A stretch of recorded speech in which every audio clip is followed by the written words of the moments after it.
What, are you gonna go back inside? I thought we were doing this outside. All right, I'll let you in, but I'm staying out here.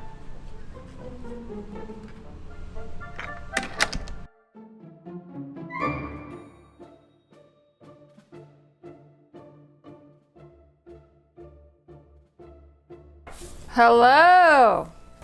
Time for some real estate news. Aren't you excited? Tight supply fuels new home demand. 1 in 3 new listings are new construction. And historically, that's normally 1 out of 10 listings is a new construction home. But not today. Now I find that title interesting, but not surprising, because new construction home builders are enjoying higher than expected sales this spring, as we have a lack of existing homes to sell. New home buyers have become more comfortable with making a purchase now that rates have tapered off from their 20-year high. They were in the 7s and have now dipped back into the 6s. Let's see how long that lasts. I really hate that guy. Now, as a real estate broker that sells a heck of a lot of new construction, I can tell you that many of my buyers are paying cash, but there are still those that are taking out mortgages. And based upon everything I'm reading, home buyers are becoming more comfortable with the new rate environment we are currently in. New single-family homes rose 9.6% in the month of March.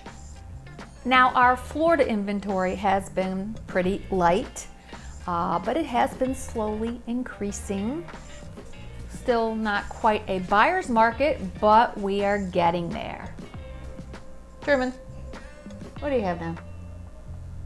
Can I have this, please? This is not for you. Once we get closer to 6 months, it then flips over to benefiting the buyer much more than the seller. But we are heading there, and we have entered into a market where negotiations are happening, which is a good thing. So I find it more fair and balanced now. However, interest rates will keep some buyers on the sidelines. And it's very hard to predict what is going to happen in the real estate market. I mean, everybody was predicting a huge crash with interest rates rising, and they have not. I mean, even the stock market is a head scratcher, at least for me. I even moved most of my investments into cash, waiting for the stock market to take a big dip, and it has yet to happen. So, we have entered the twilight zone. And here's a fun fact for you. Banks are tightening their belts. That's right. 46% of the banks say they have raised their lending standards, making it more difficult for people to get loans. Specifically, business loans, personal loans, commercial loans, but also mortgages. They are crossing every T, dotting every I, and making it much more difficult for you to borrow money. Now, economists say it's very hard to determine what this pullback in lending will do or how much it will slow our economy, but it does give me pause and make me think about it. Especially when we have bank failures like Silicon Valley Bank, First Republic Bank, Signature Bank, all taking a dive. Now here's a headline that made me laugh. I read a lot of real estate news, industry news, and of course I want to share it with you. Fannie Mae says that their housing index hits a 1-year high. Made me laugh and scratch my head. But as I read further, the title was a bit misleading. Attitudes rise and fall, and even though Fannie Mae's housing index rose in 6 subcategories, most people's attitudes did fall into a pessimistic territory, with only 23% of those people surveyed saying they thought now was the time to buy. And I get people asking me that all the time, and it's really a hard one to answer. The bottom line is, if you need a home, you should probably buy a home. Waiting could potentially cost you more money. I don't have a crystal ball, but based upon the reports that I am looking at, prices are not falling. Yeah. Gotta love life with a Frenchie. Seriously, if you don't like crazy dogs and videos, I'm probably not the channel to subscribe to. You know, I used to stress out when I first got my dog about making videos because he won't leave me alone. Now I just embrace it. Yes, you could potentially pay more. Now, just like the stock market, I've been waiting for that to go down and it hasn't. And many people in the industry and economists were expecting the real estate industry to fall off a cliff with all of these major rate hikes. We have seen slowing. I've seen slowing, but definitely not a crash. Now, if you're someone who is tired of waiting and you need a home, you find a home you like, buy it, particularly if you're going to keep it for a long time. For 8 to 10 years. There's always the possibility an economic condition can cause housing prices to drop. It hasn't happened yet, but I don't have a crystal ball and it could happen. This is not an environment where you're going to purchase a home, keep it for 1 or 2 years, and make a profit off of it. As with any investment, the longer you hold the investment, the higher the potential for growth. And most people that buy homes want to live in them. Most of us aren't investors. So it's a personal decision. You have to look at the neighborhood, the house, the city you're going to live in. If it's right for you and the time is right, feel comfortable buying a home. It's a personal decision and you should never feel pressured by anyone to jump into the market if you're not ready. So to help you along the way, let me give you some real estate numbers that may surprise you. So, year over year, real estate sales here in the state of Florida are down by 22%. Now, before you say, see, I told you so, sales are down.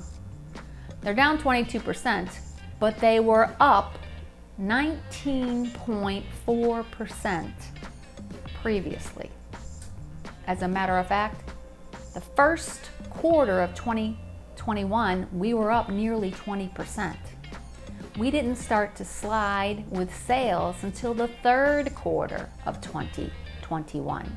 So taking a good hard look at this, technically we're only down 2.5% from where we were 2 years ago. And people that are paying cash are pretty much at 30%. And we've been hovering between 20 and 30% cash buyers for the past 3 years. So nothing's really changed there. Here's where things get interesting. Let's talk about the median home price. The median home price in the state of Florida went up 3.9%. And even in my area, the Treasure Coast, the median sale price went up 3.2%. So, rates are up, house prices are up, inventory is still light, sales are slowing. My personal opinion, and I do a lot of reading, the only thing that's going to affect housing prices is to increase inventory. A lot of inventory. Simple supply and demand. Now, what could cause inventory to rise? Well, foreclosures for one.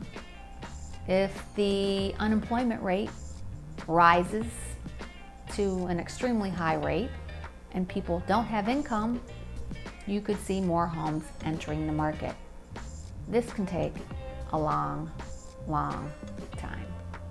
So, if you're on the sidelines, don't expect prices to go anywhere anytime soon. And I've watched some other videos where people say that the inventory in Florida is up 116%.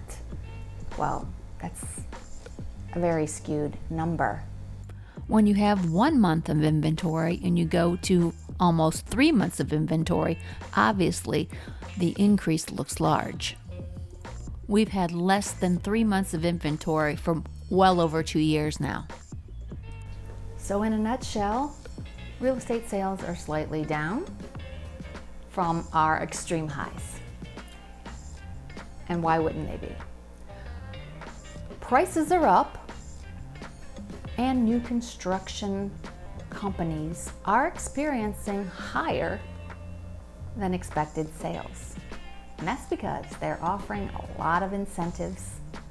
They're doing rate buy downs and offering strong closing cost incentives for customers to buy their products. And if you would like to know the pros and the cons of buying new construction, pros and cons of new construction, and the pros and cons of existing resales, I've got the perfect video for you, and I'm gonna pop it right up here, and I'm gonna throw it at the end of this video. If you're considering buying a new home, you should watch that video. I go over the good, bad, and the ugly. And of course, if you want to nerd out on real estate industry news, I'm going to put links in the description box below so you can look at the articles that I've talked about in this video. And of course, if you haven't already done so, make sure to subscribe to this channel, because I would love to have you as part of my YouTube family. We always have a good time here. I go over real estate news, neighborhoods, lifestyle, that type of thing. I'm Lisa.Ammons. I want to thank you for spending part of your day with me. Take care.